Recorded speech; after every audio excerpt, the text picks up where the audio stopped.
Hello friends, welcome back to Sarthak Educare YouTube channel. Dear friends, আপনাদের মধ্যে অনেকে comment করেছেন যে আসাম ইউনিভার্সিটির যে বিএডের এন্ট্রেন্স পরীক্ষা অনুষ্ঠিত হয়েছে, এই এন্ট্রেন্স পরীক্ষার রেজাল্ট কখন আসবে, পরিণাম কখন আসবে।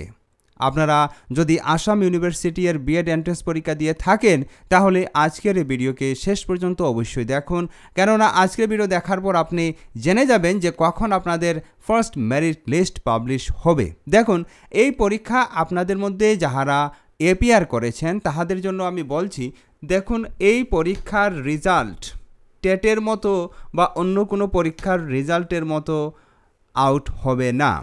এই পরীক্ষার রেজাল্ট আপনি পাবেন মেরিট লিস্ট আকারে। যদি মেরিট লিস্টের মধ্যে আপনার নাম থাকে তাহলে আপনি খুবই লাকি, আপনি বিএড এর এন্ট্রান্স এক্সামিনেশনে ক্র্যাক করে নিয়েছেন। আপনার গ্র্যাজুয়েশনের পার্সেন্টেজের উপর এটা নির্ভর করবে। আপনার গ্র্যাজুয়েশনের পার্সেন্টেজ যত ভালো থাকবে, এরই সাথে যে প্যাড পরীক্ষা অনুষ্ঠিত হলো, এই প্যাড পরীক্ষার মধ্যে আপনি যত ভালো স্কোর করতে পারবেন সেটার উপর নির্ভর করে আপনাদের সিলেকশন হবে। এই সিলেকশনের লিস্ট আপনারা পেয়ে যাবেন 10 সেপ্টেম্বর তারিখে। এবং আপনাদের মধ্যে যাহারা এখন পর্যন্ত নিজের গ্রেড কার্ড অর্থাৎ নিজের 6th সেমিস্টার আপনাদের রেজাল্ট আউট হয়ে গেছে, এবার আপনার যে ফাইনাল গ্রেড কার্ড, এই ফাইনাল গ্রেড কার্ডের মার্ক আপনারা যাহারা এখন পর্যন্ত নিজের ফার্স্ট প্রেফারেন্স কলেজে সাবমিট করেননি তাহারা অবশ্যই সাবমিট করে দিন। আপনারা 5 তারিখ অর্থাৎ আজ এবং কাল, আগামীকাল 6 সেপ্টেম্বর এর ভিতরে নিজের মার্কশিট অবশ্যই সাবমিট করুন। এটা আপনি অনলাইন নিজের অ্যাপ্লিকেশন নাম্বার দিয়ে, তারপর আপনি যে পাসওয়ার্ড বানিয়েছেন এই পাসওয়ার্ড দিয়ে আপনি কিন্তু এটা করতে পারবেন না। এটা আপনি যে ফার্স্ট প্রেফারেন্স কলেজ আপনি দিয়েছেন ওই কলেজে গিয়ে আপনি ম্যানুয়ালি এটাকে দিয়ে আসবেন, হার্ড কপি দিয়ে আসবেন, তারপর ওনারা আপনাদের এই ফাইনাল গ্রেড কার্ডের মার্ক আপলোড করবেন। আমি আশা করছি আপনাদের অনেকেই এটা করে নিয়েছেন। ইতিমধ্যে এটা ডেট কিন্তু শেষ হয়ে গিয়েছিল, তারপর এটাকে এক্সটেনশন করা হয়েছে, বৃদ্ধি করে দেওয়া হয়েছে, কেননা কিছু সংখ্যক ক্যান্ডিডেট এটাকে সাবমিট করেননি বলে এটাকে আরও ডেট বা এটার সময়সীমা বাড়ানো হলো।